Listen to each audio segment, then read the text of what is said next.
যে সকল প্রকার ওষুধের মূল্য সরকার কেন নির্ধারণ করবে না। বিষয়টাকে চ্যালেঞ্জ করে কনজিউমার অ্যাসোসিয়েশন অফ বাংলাদেশের পক্ষ আমরা একটি রিট আবেদন করি মহামান্য হাইকোর্ট বিভাগে। সেই হাইকোর্ট বিভাগের রিটের পরিপ্রেক্ষিতে 29 এপ্রিল 2024 রুল ইস্যু হয়। যে রুলের মূল বক্তব্য সার বক্তব্য ছিল এটা যে সকল প্রকার ওষুধের মূল্য সরকার কেন নির্ধারণ করবে না।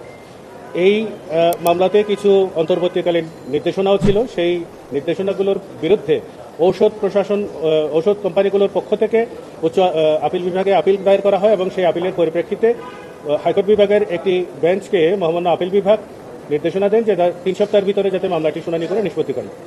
মামলার শুনানিকালে আমরা দেখতে পাই যে 2022-এ দুটো আদেশ প্রদান করা হয় ঔষধ প্রশাসন অধিদপ্তরের পক্ষ থেকে ওষুধের মূল্য নির্ধারণ করে, যেগুলো আসলে দীর্ঘদিন ধরে ওষুধ কোম্পানিগুলো বিক্রি করে আসছিল এবং এতে ঔষধ প্রশাসন অধিদপ্তরের কার্যত কোনো রকমের কোনো ভূমিকা ছিল না। এবং যে আইনের অধীনে তারা করেছেন 1982 সনের একটি অধ্যাদেশ আছে, ওষুধ নিয়ন্ত্রণ অধ্যাদেশ।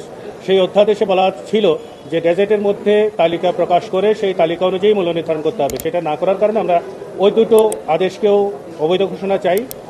একটি সাপ্লিমেন্টারি রুল নেই। সেটার পরিপ্রেক্ষিতে উচ্চ আদালতে আর কেউ আসেননি, আপিল করেননি। পরবর্তীতে আমরা এই মামলার চূড়ান্ত শুনানিতে দেখতে পাই যে 2023 সনে যে ওষুধ এবং কসমেটিক্স অ্যাক্ট যেটা হয়েছে সেটা 30 ধারার মধ্যে এমন কিছু উপাদান আছে যেটার ফলে সরকার সবগুলো ওষুধের মূল্য নির্ধারণ করবে না, এরকমের একটা ইন্ডিকেশন দেওয়া আছে। যে সকল ওষুধের মূল্য নির্ধারণ করবে হিসেবে একটা ভাষা ব্যবহার করা হয়েছে। আমাদের বক্তব্য ছিল যে সকল বলতে আইনে যেটা বোঝানো হচ্ছে তাতে আসলে সকল ওষুধের মূল্য নির্ধারণ করার বিষয়টি আসছে না।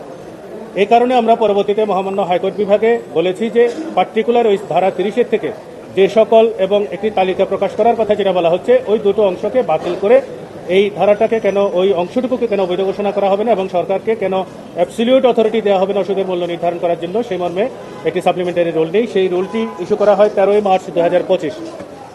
2025-এর 13 মার্চ এই যে সাপ্লিমেন্টারি রুলটা ইস্যু করেন মহামান্য হাইকোর্ট বিভাগ, সেটার বিরুদ্ধে ঔষধ সমিতি মহামান্য আপিল বিভাগে আপিল করেন। আপিলে দীর্ঘ শুনানি শেষে মহামান্য আপিল বিভাগ আজকে আপিলটি খারিজ করে দিয়েছেন এবং সেখানে মূল যে আর্গুমেন্টটা ছিল সেটা হচ্ছে শুনানির জন্য যে বেঞ্চকে পাওয়ার নির্ধারণ করা হয়েছে তাদের মোশন পাওয়ার ছিল না, তাদের সাপ্লিমেন্টারি রুল ইস্যু করার কোনো ধরনের এখতিয়ার ছিল না। এই বিষয়টি শুনানি অন্তে মহামান্য আপিল বিভাগ আপিলটি খারিজ করে দিয়েছেন। তার মানে হচ্ছে হাইকোর্ট বিভাগে এখন ওই সাপ্লিমেন্টারি রুল সহ মূল মামলার শুনানিতে আর কোনো রকমের বাধা থাকবে না।